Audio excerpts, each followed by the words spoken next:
मेरो नाम शेम हो र म क्यानाडाको एक डाक्टर हुँ। म सानै छँदा दक्षिण अमेरिकाबाट क्यानाडा सरेँ र त्यहाँ अध्ययन गरेर डाक्टर बने। म एक विशेषज्ञ हुँ। म विवाहित छु र हाम्रा 2 सन्तान छन्। म नास्तिकबाट परिवर्तन भएर कसरी क्रिस्चियन बने भन्ने कुरा आज म तपाईहरुलाई भन्न चाहन्छु। यी कुराहरूभित्र प्रवेश गर्नुभन्दा पहिला म क्यानाडाको बारेमा केही कुरा भन्न चाहन्छु। क्यानाडामा धेरै हिउँ पर्छ। हामी 1 हप्ता अगाडि क्यानाडाबाट हिँड्दाखेरि यसरी नै हिउँ परेको थियो। हामी ठुल्ठुला ट्रक चलाउँदछौँ अनि क्यानाडामा ठुल्ठुला विशाल बजारहरू छन्। हाम्रो गर्मीयाम छोटो हुन्छ र लगभग 3 महिना मात्र रहन्छ। हाम्रो शरद ऋतु लगभग 2 महिनाको हुन्छ र त्यो अत्यन्त सुन्दर हुन्छ। तर त्यसपछि फेरि हिउँद आउँदछ र त्यो 6 महिनासम्म रहन्छ। त्यति बेला अत्यन्तै जाडो हुन्छ। हामी नेपाल आउनुभन्दा 1 हप्ता अगाडिसम्म त्यहाँको तापक्रम -30 डिग्री थियो। क्यानाडामा पनि रकी माउन्टेन भनिने हिम श्रृङ्खला छ, तर ती चाहिँ नेपालका हिमाल जति अग्ला छैनन्। मानिसले जीवनमा कुनै न कुनै बेला आफैसँग 4 वटा प्रश्नहरू सोध्छन्। हामी यी प्रश्नहरूको जवाफ कसरी दिन्छौँ? यी सबै प्रश्नका उत्तर चाहिँ मानिस पृथ्वीमा कसरी आए भन्ने हाम्रो धारणामाथि भर पर्छ।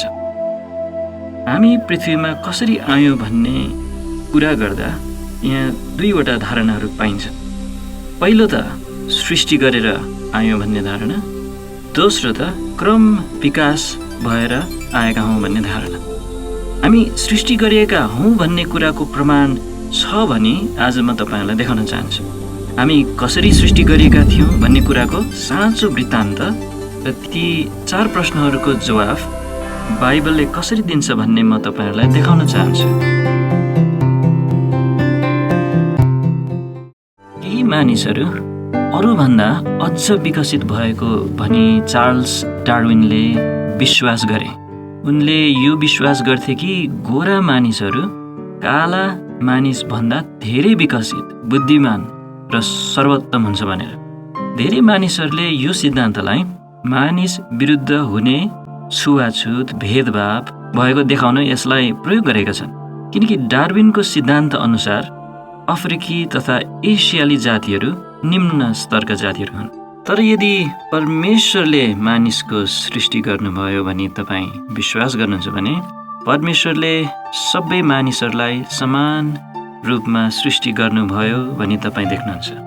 बाइबल अथवा परमेश्वरको वचनले यही सिकाउँदछ कि परमेश्वरले मानिस लगायत सबै कुरा सृष्टि गर्नुभयो र सबै मानिसहरूमा एउटै रगत हुन्छ। त्यसैले सबै मानिसहरू परमेश्वरको नजरमा समान हुन्छन्। परमेश्वरको सृष्टिलाई हेरेर हामीले सृष्टिकर्ता परमेश्वरको अस्तित्वलाई जान्न सक्छौँ भनी रोमी 1 अध्यायको 19 देखि 20 पदमा बाइबलले हामीलाई बताउँछ। त्यसै कारण आउनुहोस् अब हामीले यस संसारका अवलोकन गर्न सकिने कुराहरूलाई हेरौँ। हामी सृष्टिकर्ताका 2टा मुख्य प्रमाणहरूलाई हेर्नेछौँ। अगाडि बढ्दै जाँदा हामी यी कुराहरूलाई अझ विस्तृत रूपमा जाँच गर्नेछौँ। घटाउनै नसकिने जटिलता अथवा इरिड्युसिबल कम्प्लेक्सिटीले यस्ता जैविक प्रणाली वा जैविक अङ्गहरूलाई जनाउँदछ जो चाहिँ क्रम विकासवादको कुनै क्रमबद्ध प्रक्रियाद्वारा परिवर्तित हुँदै आउन नै सक्दैन।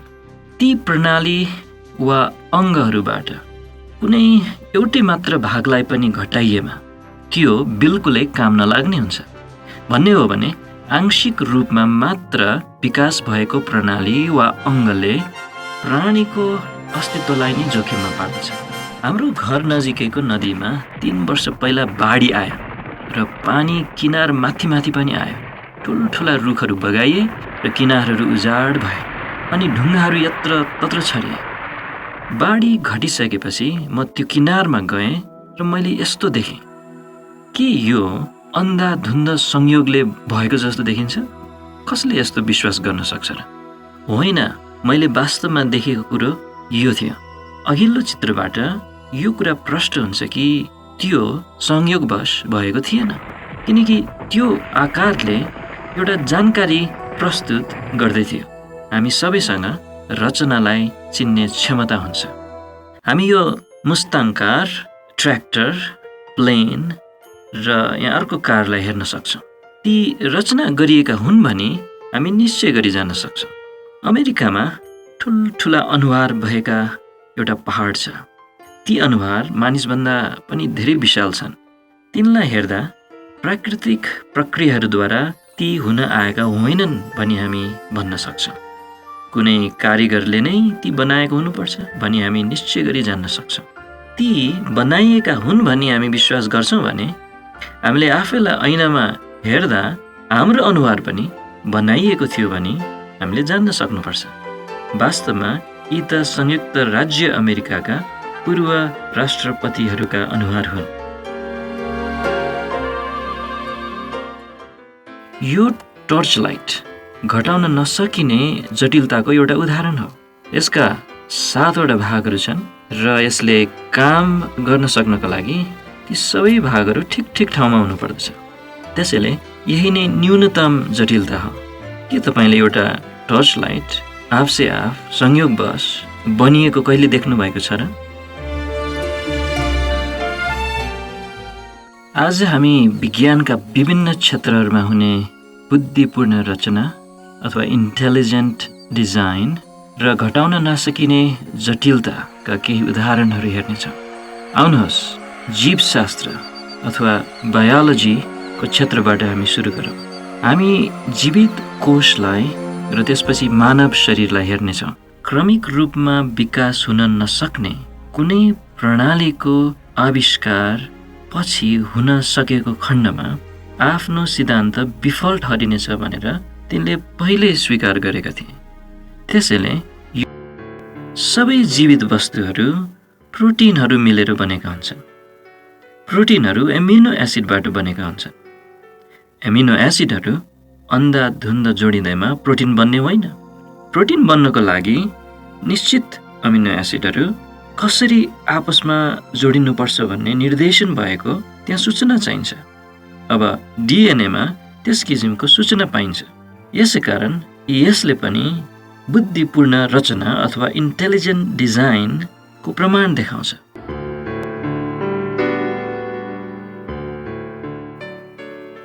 डिएनए सबैभन्दा जटिल अणु हो। क्रोमोजोमहरूमा मानिसले अहिलेसम्म लेखेका सबै कम्प्युटर प्रोग्रामहरूमा भएका भन्दा धेरै निर्देशनयुक्त सूचना हुन्छ। एक व्यक्तिमा 50 खरब कोषहरू हुन्छन्। एक व्यक्तिमा भएको सबै डिएनए निकाल्ने हो भने त्यो 2 चम्चा मात्र हुन्छ। डिएनएलाई एक छेउदेखि अर्को छेउसम्म तन्काउने हो भने एक व्यक्तिको डिएनएले पृथ्वीदेखि चन्द्रमासम्म 50 लाख पटक फन्का मार्न पुग्छ। डिएनएको त्यान्द्रा विशेष प्रोटिनहरूलाई फन्को मार्दै विशेष तरिकाले बेरिएको हुन्छ। सामान्यतया त्यो लाम्चो आकारमा पोको पारिएर क्रोमोजोमको रूपमा बनिएको हुन्छ। मानिसको शरीरको हरेक कोषमा 23 जोडी अर्थात् जम्मा 46वटा क्रोमोजोमहरू हुन्छन्। तीमध्ये आधा क्रोमोजोमहरू आमाबाट र आधा चाहिँ बुवाबाट आएका हुन्छन्। एउटा कोषमा हुने डिएनएमा 6 अरब जोडी न्युक्लियोटाइडहरू हुन्छन् 23 जोडी क्रोमोजोमहरूमा। ती सबै पूर्ण रूपमा क्रमबद्ध हुन्छन्। हरेक पटक एउटा कोषबाट दुरुस्तै अर्को कोष पैदा हुँदा त्यसले प्रत्येक 23 जोडी क्रोमोजोमका हुबहु प्रतिलिपि निकाल्छ। त्यो भनेको त हरेक पटक कोष विभाजन हुँदा 6 अरब अक्षरहरू सिद्ध क्रममा प्रतिलिपि गरिनु हो। औसतमा एउटा क्रोमोजोमको प्रतिलिपि निकाल्न 1 घण्टा लाग्दछ र कोषमा भएका सबै क्रोमोजोमहरूको लागि भने 8 घण्टा लाग्दछ। विभाजन हुनको लागि 20-30 मिनट लाग्दछ। एउटा कोषले पूर्ण जीवन चक्र पूरा गर्न केही घण्टादेखि धेरै हप्तासम्म लाग्न सक्दछ। त्यसैले यसलाई तुलना गरेर हेर्दा तपाईँ यहाँ बसिरहनुहुँदा तपाईँका 50 खरब कोषहरूमध्ये कैयौँ अरब कोषहरूले कोष विभाजनको लागि आफ्ना क्रोमोजोमहरूका प्रतिलिपि निकालिरहेका छन् वा ती विभाजन भइरहेका छन्। त्यसैले तपाईँले सोच्दै नसोच्नु हुँदा नै कैयौँ अरब न्युक्लियोटाइड जोडीहरू सिद्ध रूपमा प्रतिलिपि भइरहेका छन्। के यो अन्धाधुन्द संयोगवश हुन आउने कुनै कुरा जस्तो देखिन्छ र? डिएनएको एउटै मात्र अणुको रचना आफसे आफ हुन सक्नको सम्भाव्यता 10⁻1,19,000मा 1 हुन्छ भनी हिसाब निकालिएको छ। अहिलेसम्म थाहा भएको संसारभरिका अनुमानित परमाणुहरूको सङ्ख्या 10⁻80 मात्र छ। त्यो सङ्ख्या डिएनएको एउटा अणु आफै बन्ने कुल सम्भाव्य संयोगहरूभन्दा धेरै कम छ। यो स्लाइडले डिएनए अणुको माथिबाट लिएको एक्सरे दृश्य देखाउँछ। यसले बनौटको क्रमबद्धताको अतुलनीय स्तर देखाउँछ। डिएनए अन्धाधुन्द संयोगवश बनिनु असम्भव कुरा हो। क्रम विकासवाद साँचो भएको भए समान जीवहरूमा क्रोमोजोमहरूको समान सङ्ख्या हुनुपर्ने थियो। हामी त्यस्तो देख्दैनौँ। गोही र प्याज अनि चमेरा र मानिसका क्रोमोजोमहरूको सङ्ख्या तुलना गर्नुहोस् त। कहिलेकाहीँ अति सरल जीवहरूमा जटिल जीवहरूमा भन्दा बढी क्रोमोजोमहरू हुन्छन्। क्रम विकासवादको श्रृङ्खलामा उच्च स्थानमा रहेका प्रजातिहरूमा भन्दा कम जटिल कुनै प्रजातिहरूमा अत्यन्त बढी डिएनए हुन्छन्। एउटा जीवमा हुने डिएनएको मात्रा र जटिलता बीच अन्तर सम्बन्ध नहुनु ताजुब लाग्दो छ। यसलाई क्रम विकासवादी दृष्टिकोणबाट हेर्ने हो भने यसले वास्तवमै अन्योलमा पार्दछ। क्रोमोजोमको सङ्ख्या थप्नुले जीवलाई उत्तम बनाउँदैन। यी व्यक्तिमा सामान्यभन्दा एउटा क्रोमोजोम बढी छ र अझ विकसित हुनुको विपरीत यी व्यक्तिमा शरीरका अङ्गहरू बिग्रने रोग लागेको छ। कोषमा सामान्यभन्दा बढी क्रोमोजोमहरू भएमा अन्य धेरै रोगहरू लाग्दछ। आउनुहोस् कोषका बाँकी भागहरूलाई हेरौँ। पुरानो सूक्ष्मदर्शक यन्त्रहरूबाट कोषलाई पानीको थोपा जस्तो मात्र देखिन सकिएको जमानामा त्यसलाई सरल कोष भन्ने गरिन्थ्यो। तर कोषमा कुनै कुरा सरल हुँदैन। त्यसका आफ्नै शक्ति उत्पादन गृह, प्रतिरक्षा प्रणाली, उत्पादन प्रणाली, यातायात प्रणाली इत्यादि छन्। एउटा ठुलो सहर जस्तै एकै समयमा त्यहाँ हजारौँ प्रक्रियाहरू चालु हुन्छन्। यो चाहिँ 17,000 गुणा ठुलो पारिएको एउटा माइक्रोट्युब्युलको खण्ड हो। माइक्रोट्युब्युलहरूले कोषमा यातायात प्रणालीको काम गर्दछन् र कोष विभाजनको लागि ती आवश्यक हुन्छन्। हरेक बनोटलाई ठुलो पारेर हेर्ने हो भने अझ क्रमबद्ध तथा जटिल तहहरू देखिन्छन्। यो 1,60,000 गुणा ठुलो पारिएको सेन्ट्रियोल हो। कोष विभाजनको बेलामा माइक्रोट्युब्युलहरू सेन्ट्रियोलहरूसँग टाँसिन्छन् र क्रोमोजोमहरूलाई 2 बराबर समूहमा छुट्याइदिन्छन्। यति सानो स्तरमा समेत रहेको क्रमबद्धतालाई हेर्नुहोस् त। के यहाँ तपाईँले बुद्धिपूर्ण रचना देख्नुहुन्न र? मानिलियौँ कि यो असम्भव कुरा कसै गरी भइहाल्यो र प्रोटिन तथा डिएनए संयोगवश मेल खाएर एउटा कोष बनियो भने तब त्यो कसरी एक मानिस बन्न सक्दछ त?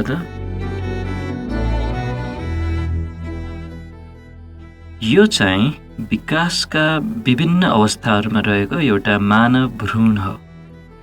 एउटा कोष बहुकोषीय जीवको स्वरूपमा परिणत हुँदछ। गर्भमा विकास हुँदाखेरि एक शिशुमा 1 मिनेटमा 15,000 कोषहरू थपिन्छन्। परमेश्वरले हामीलाई गर्भमा रच्नुहुन्छ भनी बाइबलले हामीलाई भन्दछ। परमेश्वरले हामीलाई बनाउनु भयो र हामीले आफैलाई बनाएनौँ भनी बाइबलले हामीलाई भन्दछ। तपाईहरूमध्ये यहाँ आफैले आफैलाई बनाउनु भएको कोही हुनुहुन्छ र? यी चाहिँ 10 हप्ताको बच्चाका खुट्टा हुन्। अल्ट्रासाउन्ड वा भिडियो एक्सरे गर्दा शिशु विकास हुँदै गरेको हामी देख्न सक्छौँ। यो 9.5 हप्ताको गर्भमा रहेको भ्रूण हो। यहाँ गर्भमा रहेका भ्रूणका अल्ट्रासाउन्डहरू छन्। सास फेरिरहेको, बाडुली लागेको, भ्रूणको मुटु चलिरहेको। यो भ्रूणको मुटुमा प्वाल परेको छ। अर्को भ्रूणमा सिस्टिक हाइग्रोमा भनिने प्रतिरक्षा प्रणालीको रोग लागेको छ। यी दुवै रोग क्रोमोजोममा हुने गडबडीहरूको कारणले हुने गर्दछन् र तिनलाई ट्रिसोमिज र टर्नर सिन्ड्रोम भनिन्छ। क्रोमोजोममा गडबडी भएमा हामीलाई रोग लाग्दछ, तर हामी अझ विकसित मानिस बन्दैनौँ। मानिसको आँखा अर्को आश्चर्यपूर्ण सृष्टि हो, जसले घटाउन नसकिने जटिलता र बुद्धिपूर्ण रचना देखाउँदछ। रेटिना चाहिँ प्रकाश महसुस गर्ने आँखाको भाग हो। यसको क्षेत्रफल 4 वर्ग सेन्टिमिटर हुन्छ र यसमा 13 करोड 70 लाख प्रकाश महसुस गर्ने कोषहरू हुन्छन्। तपाईँको रेटिनाले स्वतः प्रकाशको विद्युत चुम्बकीय तरङ्ग पत्ता लगाउँदछ, जसलाई आँखाको पातलो ऐना जस्तो ढकनी र नानीले रेटिनामा केन्द्रित गराउन सक्दछन्। उक्त ढकनी र नानी ती तरङ्गहरू भित्र पस्न दिने गरी रचना गरिएका हुन्छन्। नानी पनि आँखाको गोलो भागको आधारमा प्रकाशलाई रेटिनामा केन्द्रित गर्ने गरी उचित चौडाइ भएको हुन्छ। मानिसको आँखामा अझ आश्चर्यजनक रचना पनि हुन्छ।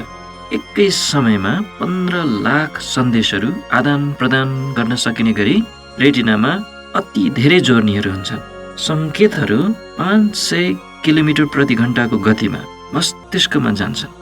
मस्तिष्कले रेटिनामा परेको उल्टो दृश्यलाई सुल्टो पारेर पढ्दछ। नानी पारदर्शी कोषहरूले बनेको हुन्छ। स्वाधीन स्नायुहरूद्वारा नानीको चौडाइ घटबड गराइन्छ। नानीले प्रकाशलाई रेटिनामा केन्द्रित हुने गरी ठिक मात्रामा बङ्ग्याउँदछ। आँखाले बुद्धिपूर्ण रचना र घटाउन नसकिने जटिलता देखाउँदछ। क्याल्कुलस अर्थात् गणित तथा गुरुत्वाकर्षणका आविष्कारक र प्रकाशको पनि विभिन्न परीक्षण गरेका प्रख्यात वैज्ञानिक आइजक न्युटनले समेत परमेश्वरमा विश्वास गर्थे र तिनी क्रिस्चियन थिए। आँखाको रचनाले सृष्टिकर्ता हुनुहुन्छ भनेर प्रमाणित गर्छ भनी तिनले भनेका थिए। आँखा प्राकृतिक छनौटद्वारा बन्न सकेको हुनुपर्दछ भनी मानिलिनु त ठुलो मूर्खता जस्तो देखिन्छ र म यो खुल्ला रूपमा स्वीकार गर्दछु भनेर चार्ल्स डार्विन आफैले उनका किताब ओरिजिन अफ स्पिसिसमा लेखेका छन्। आँखा क्रमिक रूपमा विकास भएको हुन सक्थ्यो भनी चार्ल्स डार्विनले विश्वास गरेन। मानिसको हात प्राणी जगतका आश्चर्यपूर्ण कुरामध्ये एक हो र यसले मानिसलाई अन्य जनावरहरूले गर्न नसक्ने कामहरू गर्न सम्भव तुल्याएको छ। यसले हामीलाई हथौडाले किल्ला ठोक्नु र पियानो वा किबोर्ड बजाउनु जस्ता कामहरू गर्न दिन्छ।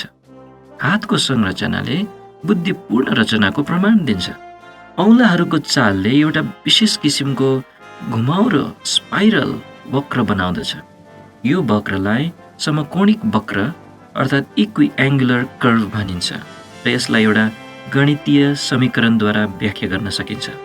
यहाँ हामी औँलाहरूले कुनै कुरा समात्दाखेरिका औँलाका चालहरू देख्दछौँ। औँलाका टुप्पाहरूले एउटा वृत्तांश बनाउँदछन् जसलाई समकोणिक स्पाइरल भनिन्छ र एउटा अद्वितीय गणितीय वक्र हो। यो गणितीय समीकरणले हातको चाललाई व्यक्त गर्दछ। हातले बनाउने वक्र नै बाँकी प्रकृतिमा पनि देखिन्छ। यो फुलमा हामी त्यही समकोणिक स्पाइरल देख्न सक्दछौँ। पश्चिमी युरोपमा पाइने काउली तथा हरियो काउली डिएनएले समेत फिबोनाची श्रृङ्खलाको अनुपातसँग मेल खाने अनुपात देखाउँदछ। एकजना डिजाइनरले एउटा गणितीय श्रृङ्खला र अनुपातलाई यस्तो प्रकारले चुन्नु भएको छ जस्तो देखिन्छ जसले गर्दा एकजना रचनाकार त्यहाँ हुनै पर्छ भन्ने कुरा देखाउँदछ। यी वैज्ञानिकले त्यो रचना प्रकृतिभरि व्याप्त भएको देखे। परमेश्वरका हातले हामीलाई बनाएका छन् र हामी भयो योग्य र आश्चर्य रीतिले बनाइएका छौँ भनी बाइबलले भन्दछ। आउनुहोस् केही बेर मानिसको मस्तिष्कलाई हेरौँ। मस्तिष्कभित्रका कुराहरू क्रमबद्ध रूपमा मिलाएर राखिएका छन्। उदाहरणको लागि दृश्य स्नायुहरू उचित स्थानमा राखिएका छन् आधा आधा रेसाहरू विपरीत दिशातिर जाने गरी खप्टिएका छन्।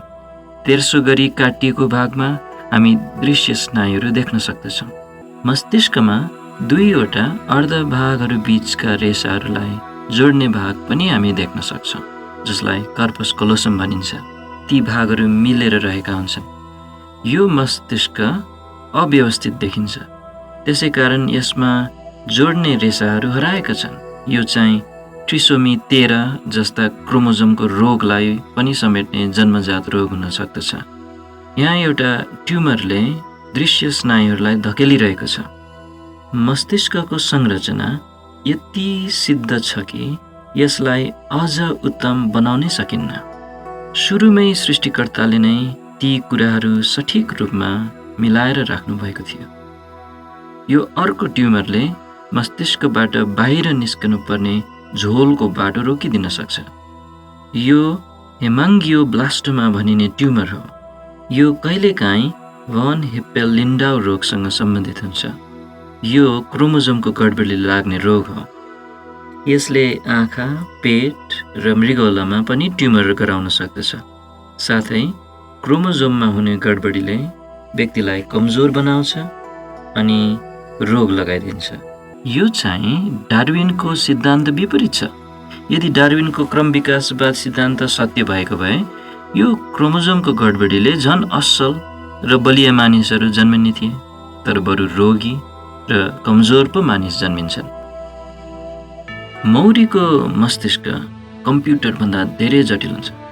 यदि कम्प्युटर रचना गरिएको वस्तु हो भनी तपाईँ विश्वास गर्नुहुन्छ भने मौरी पनि रचना गरिएको हो भनी तपाईँले विश्वास गर्नुपर्छ। यो सबै अन्धाधुन्दा संयोगले हुन आयो भनी सोच्नु भनेको त कुनै हार्डवेयर पसललाई उडाइदिँदा त्यहाँका सामग्रीहरू मिलेर एउटा घरको फ्रेम बन्न सक्छ भनी विश्वास गर्नु जस्तै हो। यहाँ फ्रेम मात्र बन्ने छैन, तर भित्ताहरू पनि त्यो फ्रेममा आएर जोडिनेछ। छाना उचित ठाउँमा खस्नेछ। बिजुलीका तारहरू र पानीका पाइपहरू पनि उचित स्थानमा खसेर जोडिनेछ। अब एकछिनलाई मानिलिउँ कि यस्तो असम्भव कुरा कसै गरी हुन आइहाले। अब कुन कुराले उक्त घरलाई आफू जस्तै अर्को घर निर्माण गर्ने नक्सा बनाउन लगाउला र? जबकि एउटा कोषबाट अर्को कोष पैदा हुँदा त नयाँ कोषमा माउ कोषमा भएको जस्तै आफू जस्तै अर्को नयाँ कोष बनाउने नक्सा अर्थात् डिएनए हुन्छ। यी चाहिँ बुद्धिपूर्ण रचनाद्वारा सृष्टि गरिएका थिए भनी कतिजनाले विश्वास गर्नुहुन्छ? विचार गर्नुहोस् त। तपाईँ सबैजना सृष्टिवादी हुनुहुन्छ। यी जनावरहरूको जाँच गर्दा बुद्धिपूर्ण रचनाको धेरै प्रमाण देखिन्छ, देखिँदैन र?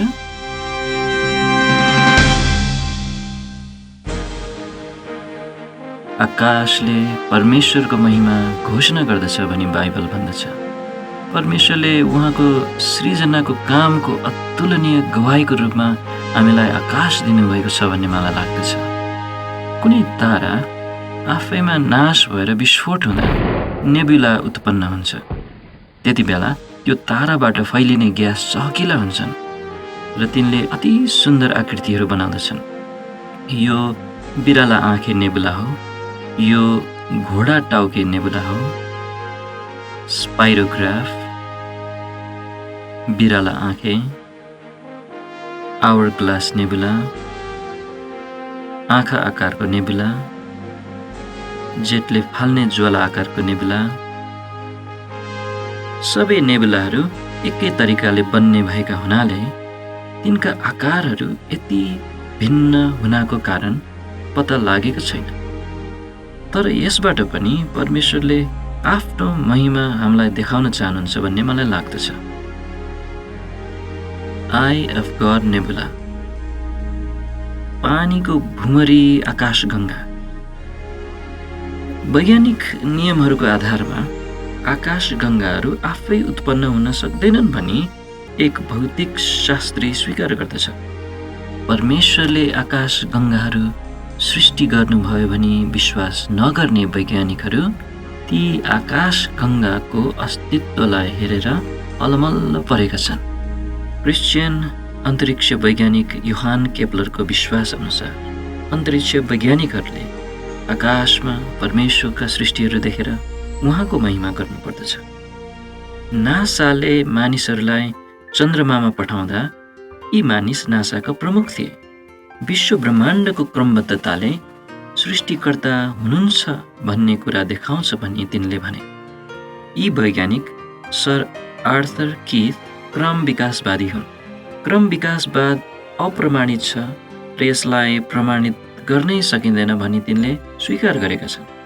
सृष्टिवाद र बाइबलका परमेश्वरलाई विश्वास गर्न नचाहेका कारणले मात्र मानिसहरू क्रम विकासवादलाई विश्वास गर्दछन् भनी तिनी स्वीकार गर्दछन्।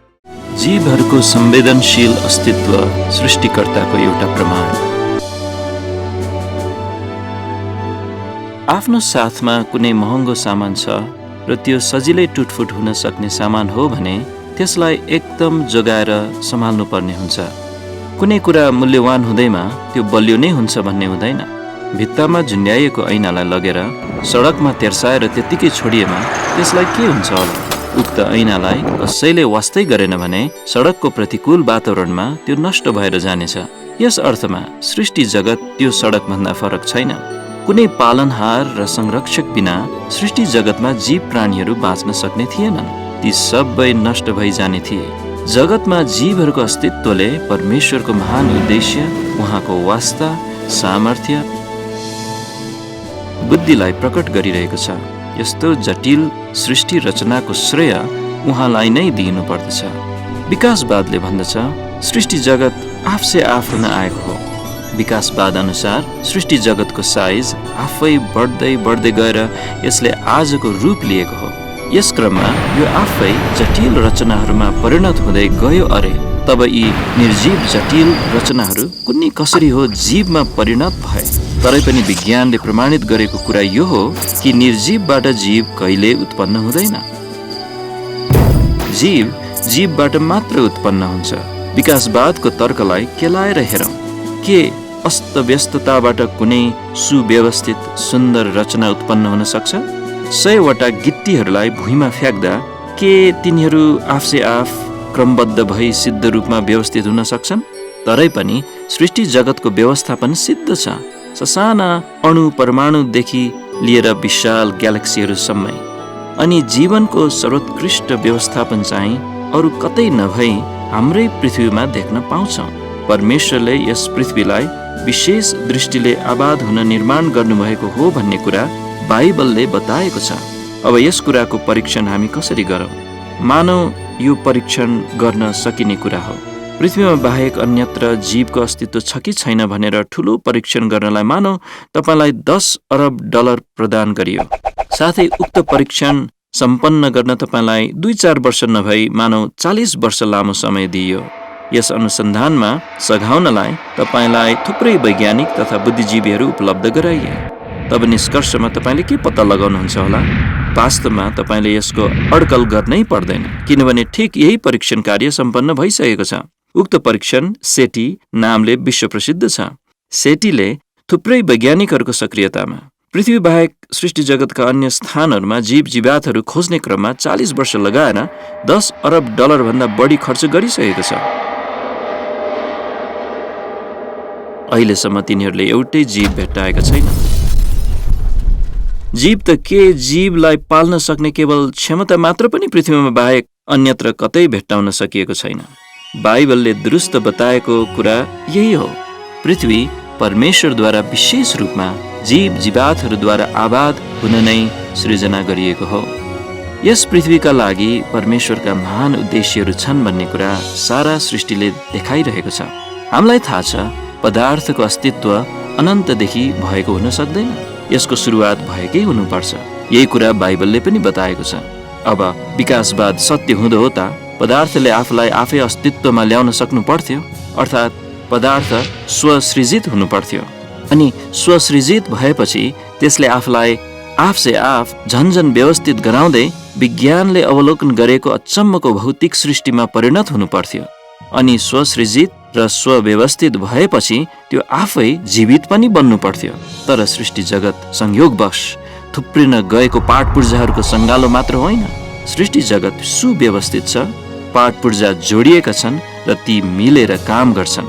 परमेश्वरको बुद्धि र कामलाई प्रकट गर्ने सृष्टि जगतमा पाइने रचनाका थुप्रै मध्ये केही सिद्धान्तहरूलाई हेरौँ। 1. सौर्यमण्डलमा पृथ्वीको अवस्थिति। 2. सूर्यको साइज। 3. सूर्यलाई चक्कर मार्ने पृथ्वीको गति। 4. अक्षको ढल्काइ। 5. चन्द्रमा, यसको साइज, पृथ्वीदेखिको दूरी, यसले दिएको सुरक्षा, ज्वार भाटाहरू। 6. महासागर, तिनका साइज, तापक्रम नियन्त्रण, वायुमण्डलको आर्द्रता। 7. पृथ्वीको वायुमण्डल।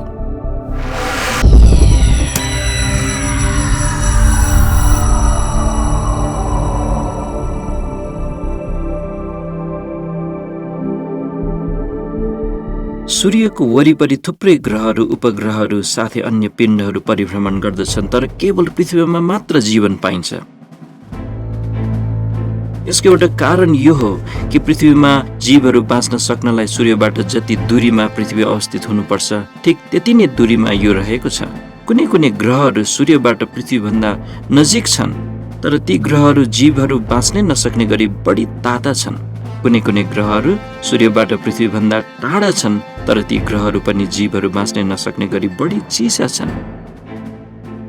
पृथ्वीदेखि सबभन्दा नजिकको ग्रह शुक्र हो। शुक्र ग्रहको सतहमा औसत तापक्रम 462 डिग्री सेन्टिग्रेडसम्म पुग्दछ। साँच्चै नै पृथ्वी सूर्यदेखि एकदम ठिक दूरीमा हुनुमा परमेश्वरको हातको सिप देख्दछौँ।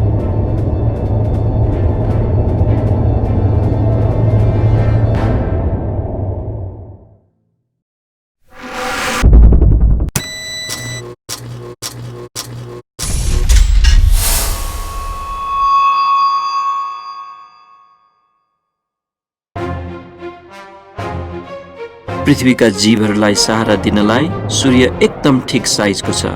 यदि अहिलेको भन्दा यो ठुलो वा सानो भएको भए म अहिले तपाईँहरूसित कुरा गर्न वा तपाईँ मेरो कुरा सुन्नलाई हामी एकजना पनि जीवित रहने थिएनौँ। हामी सबै या त तातोले डढिसक्ने थियौँ वा चिसोले जमिसक्ने थियौँ।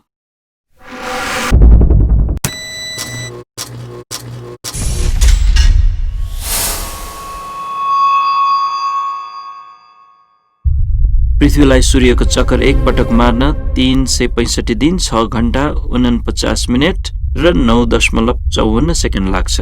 र यो परिभ्रमण गति घटबड नभई यतिसम्म समान रहिरहन्छ कि यो 1 सेकेन्डको 1000 को अंशको 1 भाग पनि तलमाथि गर्दैन। पृथ्वीको गति यदि योभन्दा छिटो भएको भए पृथ्वी सूर्यदेखि बिस्तारै टाढा टाढा सर्दै सर्दै अन्तमा यहाँका जीवहरू सबै शेष हुने थिए। यदि यसको गति योभन्दा ढिलो भएको भए पृथ्वी सूर्यको बिस्तारै नजिक नजिक सर्दै सर्दै अन्तमा यसमा जीवहरू बाँच्न नसक्ने गरी सबै शेष हुने थिए।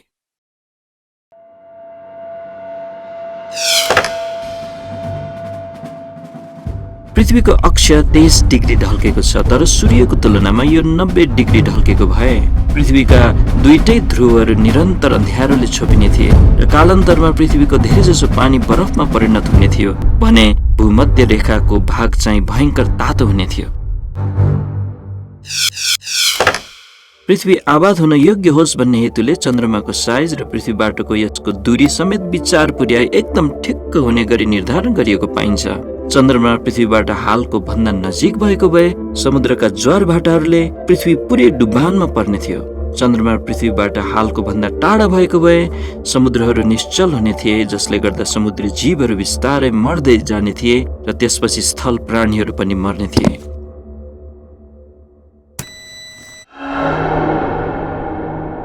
पृथ्वीलाई नीलो ग्रह भन्ने गरिन्छ।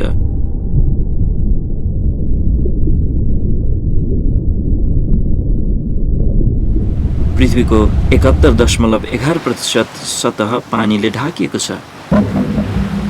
यो संयोगवश हुन गएको होइन, यो बुद्धिमानी रचना हो। पृथ्वीको 90 नहुने वायुमण्डललाई सन्तुलनमा राख्न मद्दत गर्नलाई महासागरहरू एकदम ठिक साइजका छन्। महासागरहरूले पृथ्वीको तापक्रमलाई पनि निर्धारण गर्दछन्, किनकि तिनले निकै नै सौर्य ऊर्जालाई सञ्चय गरेको हुन्छ। महासागरहरूले सूर्यबाटको धेरै ऊर्जालाई सोच्दछ र मन्द गतिमा त्यसलाई वायुमण्डलमा फिजाइदिन्छ, जसले गर्दा पृथ्वीमा जीवहरू बाँच्न सकोस् भनेर यो एकदम ठिक तापक्रमभित्र रहिरहन्छ। महासागरहरूले पृथ्वीको तापक्रमलाई 60% बढाइदिने काम गर्दछ। महासागरका साइजले पनि परमेश्वरको बुद्धिलाई प्रकट गरिरहेको छ।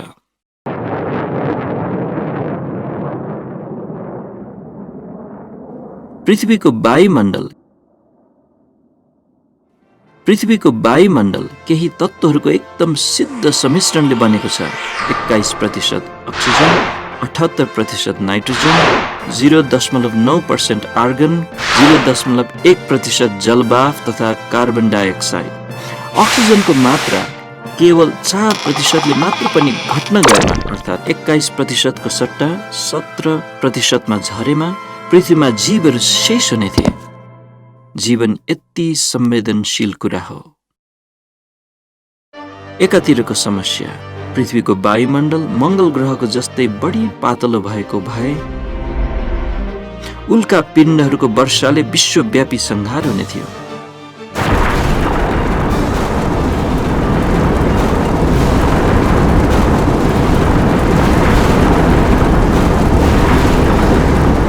अर्कोतिरको समस्या, वायुमण्डल बढी बाक्लो भएको भए पृथ्वी तातिएर जीवहरूको शेष हुने थियो। सृष्टिकर्ताको उपाय, उहाँले यस्तो वायुमण्डलको रचना गर्नुभएको छ जुन चाहिँ उल्का पिण्डको वर्षादेखि जीवको संरक्षण गर्नलाई चाहिने जति बाक्लो छ र यसबाट अधिक ताप चाहिँ उम्केर जान सक्नलाई चाहिने जति पातलो छ। समस्या,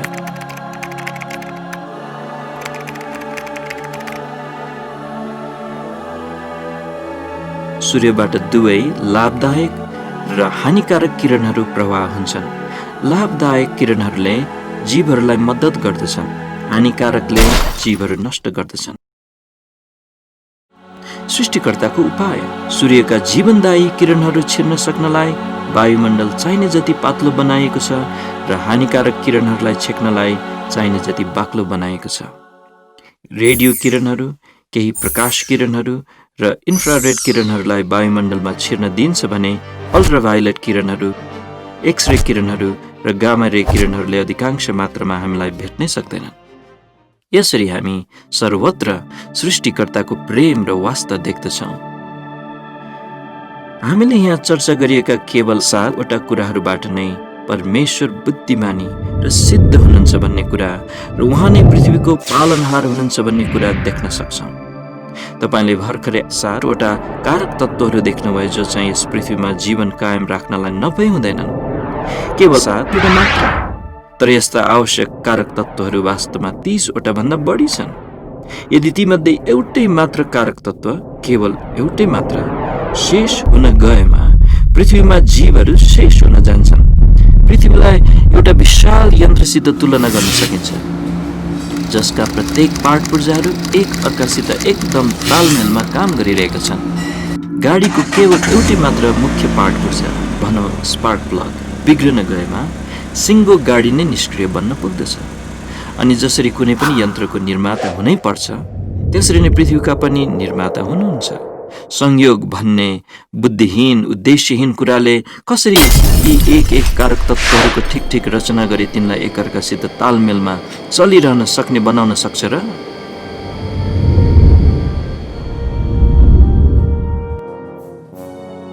भूपृष्ठ भनिने पृथ्वीको यो पातलो बाह्य पटल जीवहरूले खच्चाखच छ।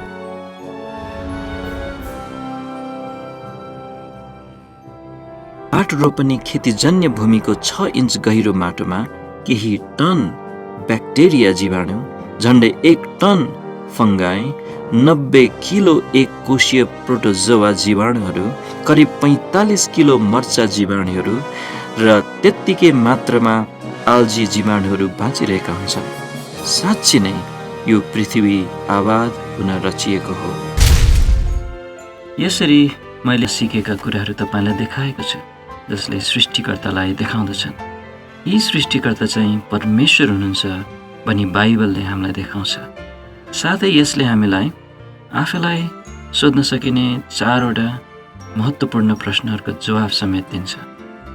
मैले क्रम विकासवादलाई विश्वास गर्दाखेरि मैले विश्वविद्यालयमा शरीर विज्ञान अर्थात् फिजियोलोजी लिएर पढेको थिएँ। त्यो 4 वर्षे पाठ्यक्रम थियो अनि त्यो अवधिमा लाखौँ वर्षहरूमा भएको परिवर्तनको फलस्वरूप जीवहरूमा क्रमिक रूपमा जटिलता विकास भएको थियो भनी मलाई सिकाइएको थियो। अनि यसकै फलस्वरूप सूक्ष्म जीवहरूबाट मानिससम्म क्रम विकास भएको थियो। मेरा प्राध्यापकहरूलाई मैले कहिले पनि अविश्वास गरिनँ। मैले त मलाई सिकाएका कुरालाई स्वीकार मात्र गरेँ। अनि शरीर विज्ञानको अध्ययन पुरा गर्दा म नास्तिक थिएँ। म कुनै पनि किसिमको ईश्वर वा सृष्टिकर्तामा विश्वास गर्दैनथेँ। त्यसपछि मैले चिकित्सा शास्त्र अध्ययन गरेँ। चिकित्सा शास्त्र अध्ययन गर्दा मैले लगभग दिनौँ विभिन्न रोगहरूका सूचीहरू कण्ठ पार्नु पर्थ्यो। अनि मैले कसरी शरीरमा ती रोगहरू लाग्छन् भनी सिकिरहेको थिएँ। शरीरका विभिन्न कुराहरूले सामान्य रूपमा काम गर्ने तरिका भङ्ग हुँदा ती रोगहरू लाग्दथे भनी मैले बुझेँ। अनि मैले देखेका महत्त्वपूर्ण कुराहरूमध्ये एउटा चाहिँ यो थियो, डिएनएमा क्षति पुगेको कारणले धेरै रोगहरू लाग्दथे। कोषभित्र हुने विभिन्न प्रक्रियाहरू र शरीरमा हुने विभिन्न प्रणालीका प्रक्रियाहरू कति जटिल थिए भनी मैले सिक्नु पर्यो। अनि कुनै पनि समयमा यी कुराहरूले काम गर्ने प्रक्रियामा कुनै गडबडी उत्पन्न हुँदा रोग लाग्दो रहेछ। त्यसैले मैले पहिले सिकेका कुराको बारेमा गम्भीर भएर सोच्न सुरु गर्नु पर्यो। ती पहिलेका कुराहरू बिना अर्थका साबित हुन थाले। एकातर्फ परिवर्तनहरूले जीवमा सुधार ल्याउँदछन् र त्यसै कारण सूक्ष्म जीवहरू क्रम विकास हुँदै मानिस बन्दछन् भनी शरीर विज्ञानमा मलाई सिकाएको थियो। अर्कोतर्फ परिवर्तनहरूको कारणले नै रोग लाग्थ्यो भनी मैले चिकित्सा शास्त्रमा सिकिरहेको थिएँ।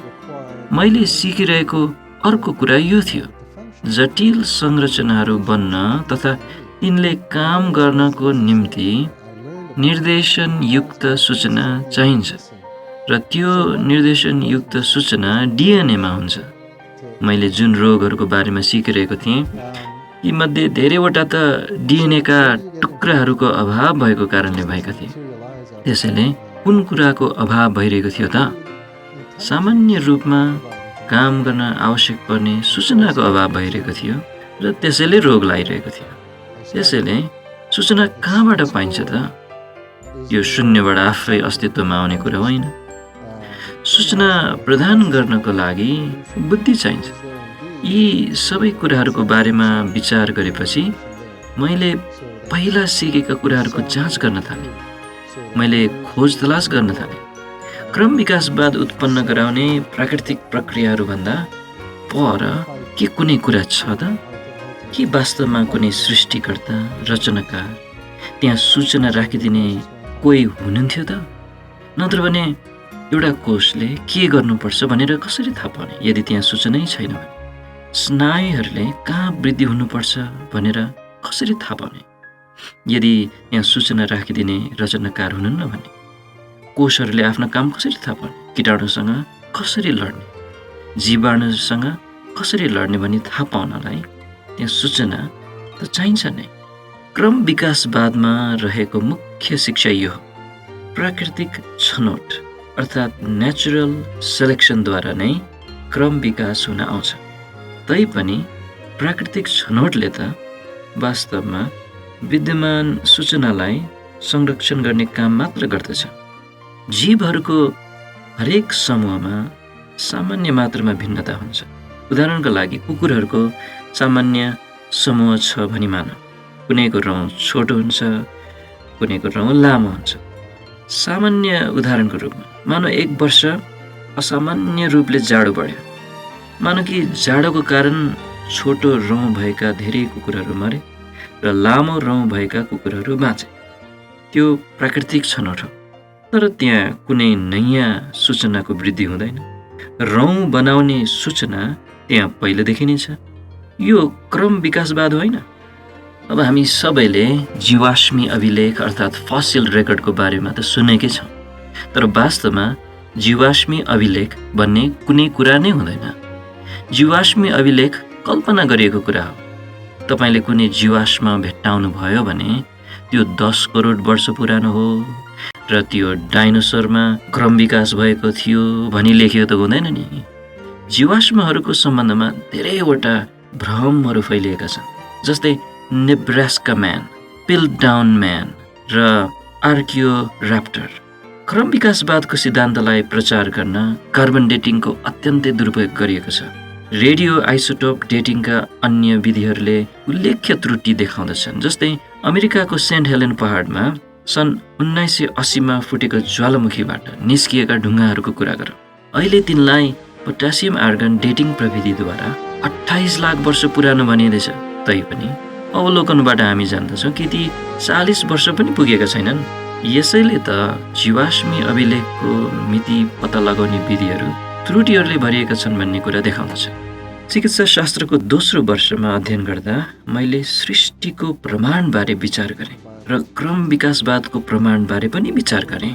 तैपनि क्रम विकासवादको कुनै यथेष्ट प्रमाण थिएन भन्ने निष्कर्षमा म पुगेँ। वास्तवमा चर्चित क्रम विकासवादी सर आर्थर किथले यसो भनेका थिए, क्रम विकासवाद अप्रमाणित र प्रमाणित गर्न नसकिनेछ। यसको एकमात्र विकल्प विशेष सृष्टिको सिद्धान्त भएको हुनाले हामी क्रम विकासवादलाई विश्वास गर्दछौँ। अनि तिनले सृष्टिकर्तामाथि विश्वास गर्न चाहेनन्, त्यसैले तिनले क्रम विकासवादलाई पछ्याए। तिनले यो कुरा चार्ल्स डार्विनको पुस्तक ओरिजिन अफ स्पिसिज को 1959 सालको संस्करणको भूमिकाको रूपमा लेखेका थिए। तर बरु म त सृष्टिकर्ता हुनुहुन्थ्यो भनी विश्वस्त भएँ। अनि मैले जति बढी बाइबल अध्ययन गरेँ, बाइबलका परमेश्वर नै सृष्टिकर्ता हुनुहुन्छ भन्ने निष्कर्षमा म त्यति नै बढी पुगेँ। मानिसहरू सोध्दछन् के मानिस वैज्ञानिक हुन र पनि परमेश्वरमा विश्वास गर्न सक्छ र? विज्ञानका धेरै क्षेत्रका अत्यन्त धेरै वैज्ञानिकहरू क्रिस्चियन छन्। तिनीहरू सृष्टिकर्तामा विश्वास गर्दछन्। वास्तवमा इतिहासका असङ्ख्य घटनाहरू पुरातात्विक प्रमाणद्वारा प्रमाणित भएका छन्। बाइबल विज्ञानको पुस्तक त होइन, तर यसमा विज्ञानका धेरैवटा सन्दर्भहरू उल्लेख छन् अनि त्यसले उल्लेख गरेको हरेक सन्दर्भ पूर्ण रूपमा सही भनी प्रमाणित भएको छ। बाइबलमा पुरातात्विक प्रमाणद्वारा प्रमाणित भएका ऐतिहासिक सत्यताहरूका धेरैवटा सन्दर्भहरू पनि छन्।